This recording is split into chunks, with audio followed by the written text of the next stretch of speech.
It was a month ago when we were here, and a few days before that, that Ali and Michael Mancuso had an idea to sing a song from Glee in that service, and Jack and I discussed it and said, you know what?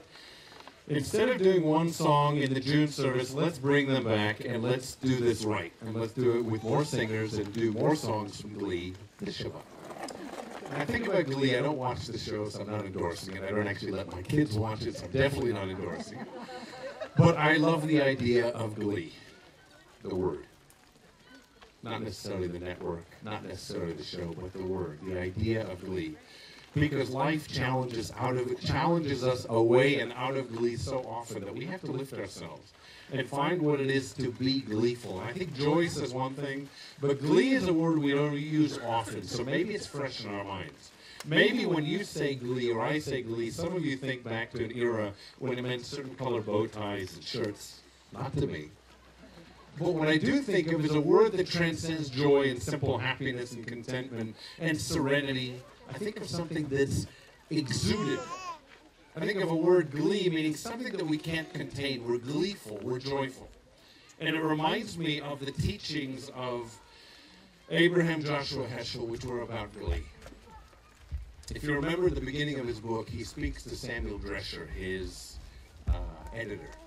And his editor begins the book in the preface by saying that near the end of Heschel's life, after he'd had a near-fatal heart attack, Heschel was lying in bed, and he came out of the bed, and he sat with Sam in the living room, and he said to him, Sam, when I was having the heart attack just before I became unconscious, I wasn't thinking about why me. It never crossed my mind. All I thought was, thank you, God, I've had an incredible life. He said, that's what I meant, Sam, when I said in that book of Yiddish poems, I asked for wonder. Because what God gave him was wonder. And what God gives us is the potential for wonder in every moment. If you realize that you woke up this morning, it's reason to shout with glee.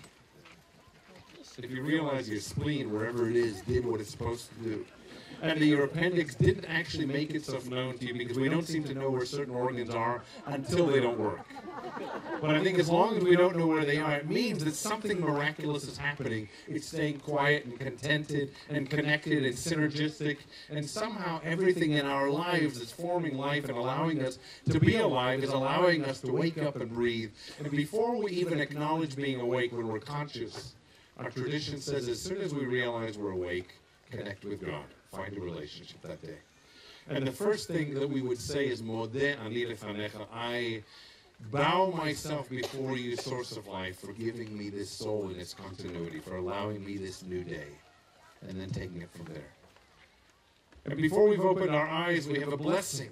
We remind ourselves of our soul and a connection to a spiritual life that maybe we might ignore as soon as we get on the 101, when we lose glee at the 405. But when we're still lying in bed and we open our eyes, we realize, as I wish our kids would realize this blessing, that maybe some of us don't realize until later in life when these parts fail us, that these organs allowed us to see the beauty of life, that these ears somehow connected with a part of the brain that allowed us to realize sound, and to call and find each other, to have connection and community, to have conversation, to have communication. That those two blessings alone would be enough for glee before we meet breakfast. And then at breakfast to realize the blessings of life where we've only been awake for 15 or 20 minutes. And our tradition, the rabbis say, is find 100 reasons a day as a minimum to say, thank you, God, thank you, God, thank you, God, thank you, God. Because imagine the rest of the day. And imagine what your perspective will be on the darker moments when you don't have the illumination from outside, but instead look to tap the source within you. That part of you that's illuminated from within. Because gratitude is something that then envelops your life. So we have a tradition of being gleeful. We have rabbis with long beards who sing and dance, not because they sing and dance out of the need to move. They sing and dance because they can't contain their glee. Look around and see the blue above you. Because sometimes we don't see that in the day because we drive without seeing the sky. And look around and see the different greens because next week they'll be slightly different. And look around and realize the community that's around you. Because this is the community that chooses to make of you its family.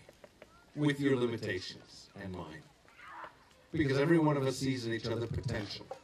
Because every one of us sees humanity and realizes in humanity are many, many holy, imperfect people who are striving to make lives of meaning. So with a theme of Glee and a theme of gratitude, let's enter into Shabbat.